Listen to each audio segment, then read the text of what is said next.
Praise the Lord. ஆண்டவராகிய இயேசு கிறிஸ்து நாமத்திலே உங்களை வாழ்த்துகிறேன். தேவனுடைய பிரசன்னமும் கிருபையும் உண்டாவதாக. இன்றைக்கு அருமையான தேவன் உங்களோடு பேசுவாராக. யோபின் புத்தகத்திலே 5ஆம் அதிகாரம் 9ஆம் வசனம். எலிப்பாஸ் அந்த யோபோடு பேசிக்கொண்டே இருக்கும்போது அவர் சொல்கிறார், அவர் ஆராய்ந்து முடியாத பெரிய காரியமும் எண்ணி முடியாத அதிசயங்களை செய்வார். அப்போ தேவனுடைய மகத்துவங்களை யோபுக்கு விலக்கி கொண்டே இருக்கிறார். அவர் இப்படிப்பட்ட மகத்துவமானவர், வாழ்க்கையில் இருக்கிற சிறுமையை கண்ணீரை மாற்ற நீ அவர் சர்வ வளர்விடத்திலே நீ திரும்பு அப்படின்னு சொல்லி அங்கே உபதேசிப்பார். அருமையாக நம்ம வாழ்க்கையில் இருக்கணும். அப்படி கூட ஒரு தோல்வி வரலாம், ஏமாற்றம் வரலாம், நஷ்டங்கள் வரலாம். நீங்கள் முடிஞ்சு போச்சுன்னு நினைக்காதீங்க, வாழ்க்கை அவ்வளோதான் நினைக்காதீங்க. அவர் அற்புதத்தின் தேவனாக இருக்கிறார். ஆராய்ந்து முடியாத நம்ம கற்பனையிலே யோசித்து தோண்டி பார்த்தோட முடியாத அளவுக்கு அவர் அற்புதங்களை எண்ணி முடியாத அவர் பெரிய காரியங்களை செய்கிறவராக இருக்கிறார். ஒருவேளை நீங்கள் சோர்ந்து போயிருக்கலாம், வாழ்க்கை என்னடா இப்படி ஆகி போச்சுன்னு நினைக்கலாம். ஒரு நம்பிக்கை மட்டும் வந்துடாதீங்க. நம்பிக்கை உள்ள சிறைகள்னு சொல்றது இல்லை. நீங்கள் இயேசு பக்கத்துக்கு இருக்கிற நம்பிக்கையில் தளர்ந்து போகாதீங்க. அவர் மேலே இருக்கிற பக்தியில் சோர்ந்து போயிடாதீங்க. நீங்கள் எந்த இக்கட்டில் எந்த ஆபத்தில் இருந்தாலும் உங்களுக்கு அற்புதம் செய்வதற்கு ஒரு வல்லவராக இருக்கிறார். நீங்கள் பரிசுத்த வேதத்தில் 1 சாமுவேல் 26:25 இந்த சவுல் என்பவர் தாவீது என்பவரை துரத்து கொண்டே இருப்பார்.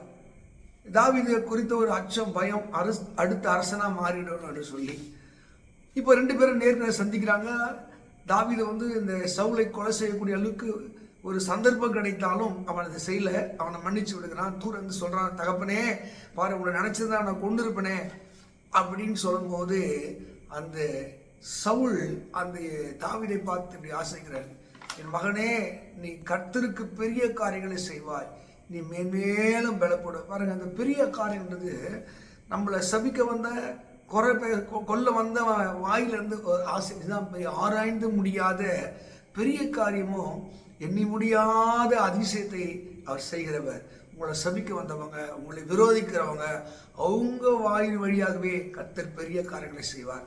சபிக்க வந்தவனாக இருந்தாலும், குறை பேச வந்தவனாக இருந்தாலும், கொல்ல வந்தவனாக இருந்தாலும், நீங்கள் உங்கள் வழியை தேவனுக்கு முன்பாக சரி பண்ணும்போது, தேவன் விரும்புகிறபடி நீங்கள் வாழ்கிற போது எண்ணி முடியாத அவர் ஒவ்வொரு அற்புத அதிசயங்களை வாழ்க்கையில் செய்திருப்பார். இன்னைக்கு திரும்பி பாருங்க, இன்னைக்கு கடந்து வந்த பாதைகள், இப்போ இருக்கிற நிலை, இதெல்லாம் எண்ணி முடியாத அதிசயம். ஐயோ இப்படி ஆகிப்போச்சு, நீங்கள் புலம்புறதுக்கு ஒன்றும் இல்லை.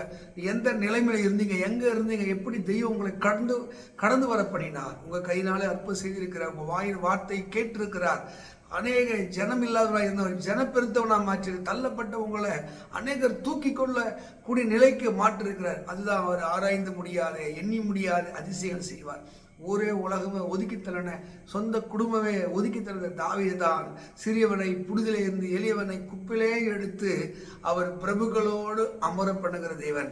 அவர் ஆராய்ந்து முடியாத பெரிய காரியமும் எண்ணி முடியாத அதிசயம் செய்வார். நீங்க இந்த லூக்கா 8ஆம் அதிகாரத்தில் நீங்கள் 28 படித்து பார்த்தீங்கன்னா 35, 37 வரைக்கும் படித்து பார்த்தீங்கன்னா, அந்த லேகியோன் என்ற பிசாசு பிடித்தவன் எல்லாராலும் புறக்கணிக்கப்பட்டவன், தள்ளப்பட்டவன் தான். அவனுக்கே அவன் லாக்கில தான்.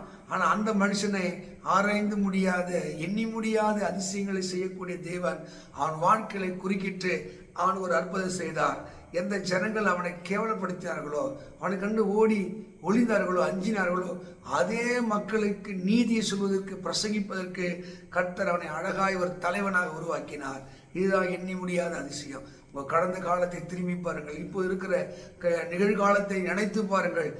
தேவன் எவ்வளவு நல்லவராய் இருந்து உங்கள் வாழ்க்கையில் அவர் அதிசயங்களை அற்புதம் செய்தார் என்பதை நினைத்து பாருங்கள். அவர் எண்ணி முடியாத அதிசயங்களையும் ஆராய்ந்து முடியாத பெரிய காரியங்களை செய்தார். யோசித்து பார்த்தா அந்த யோபு கடைசியில் இந்த 42ஆம் அதிகாரம் 10ஆம் வசனத்துக்கு அப்புறம் பார்த்தீங்கன்னா, அவனுடைய முன்னிலைமையும் அவனுடைய பின்னிலைமை இருந்தான் 2 மடங்கு ஆசைக்கப்பட்டதான். அவன் உயர்த்தப்பட்டவனாக இருந்தான், எல்லாவற்றையும் இழந்தான், பிள்ளைகளை இழந்தான், சொத்தை இழந்தான், மதிப்பு இழந்தான். கர்த்தர் எண்ணி முடியாத அதிசயங்களை செய்ய முடியாய் அவன் வாழ்க்கையை மறுவப்படுத்தினார். ஒருவேளை எதெல்லாம் இழந்தீங்களோ எல்லாவற்றையும் கர்த்தர் திரும்ப தருவார். தொடர்ந்து அவன் சமூகத்திலே காத்திருக்கிற அவன் நம்புங்கள். அவனை நம்பின ஒரு மனுஷன் மேலும் குற்றம் சுமராது. அவரை நம்புங்கள், கர்த்தர் உங்களை ஆசைப்பார். யோபு 5ஆம் அதிகாரம் 9ஆம் வசனத்தின்படி எண்ணி முடியாத அதிசயங்களை உங்கள் வாழ்க்கையில் தேவன் கட்டளிட்டு கொண்டே இருப்பார். God bless you. கர்த்தர் உங்களை ஆசீர்வதிப்பாராக. ஆமென், ஆமென்.